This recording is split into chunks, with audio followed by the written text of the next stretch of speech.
All right, for this next green belt I'll be doing, this is the Master Pro Series. It's a 740. All the Pro Series are considered green belt. If you look, the shackle's not spring loaded, so when I do pick this, if I don't let gravity take it, I will have to pull it out myself. A lot of times my top picky slips off, so be careful. I like to use a Moki set on this. If you use anything, even a 2, what you'll do is I'll catch the warding that's in these little edges.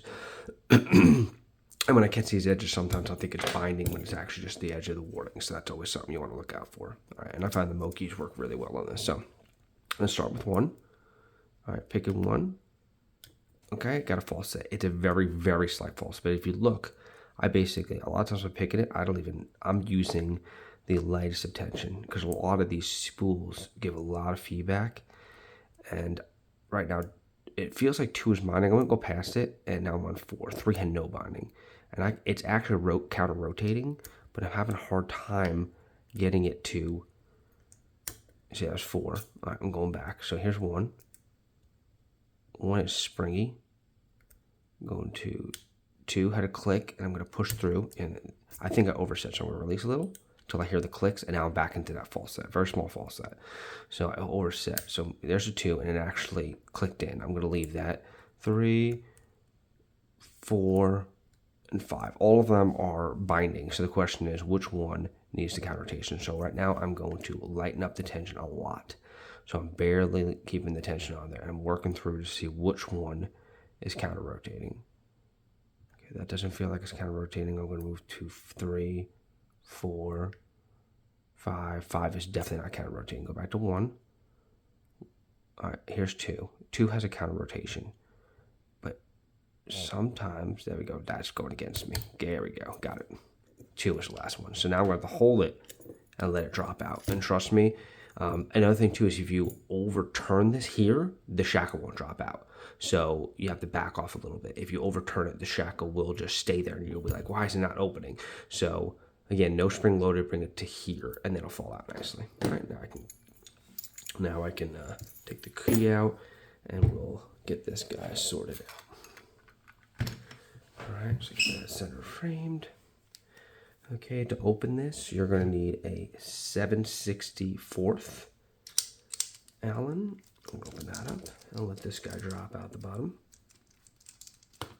Okay, there's that. So we know it's got undone there. And there's the cord to drop right out. Alright, we'll leave this here.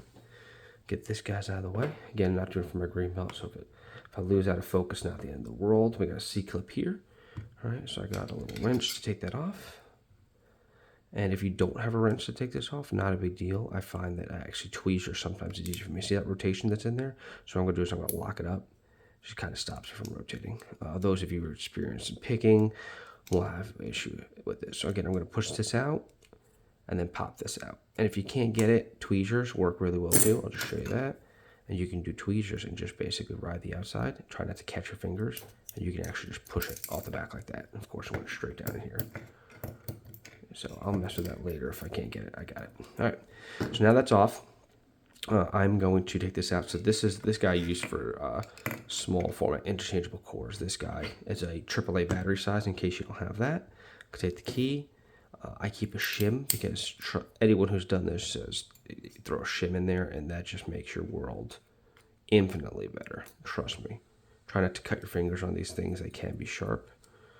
All right, and I'm going to work this in here. And I'll wait till I can see the shim out the back. I can see the shim out the back, so I know I'm far enough in. And now I'll just push this through, and I won't have any issues with anything falling out. So push this through and leave this for now. Put this here. So again, we're going to drop these guys out. Sometimes I get stuck and I have better luck popping the pins out. So we'll pull this out. So this is 5. See what else presents itself. 4 is presenting itself. All right. There's 1. And to be honest with you, the biting on this lock does not seem like it's very difficult. A lot of times, like if you have a almost no, I mean, look at it. Let's see. Here's the key. Really, if this was a lot lower and you had pretty much like just a no lift on here, it'd be a lot harder. This is not that hard of a biting. Again, I didn't choose it, bought it this way. So if I wanted to make it harder, that would certainly make it harder, but why do that to myself, right? All right, so now that that is here, what I'll do is I'll push this through and get this guy out of the way. We don't need the shim anymore. Let's put the shim back here.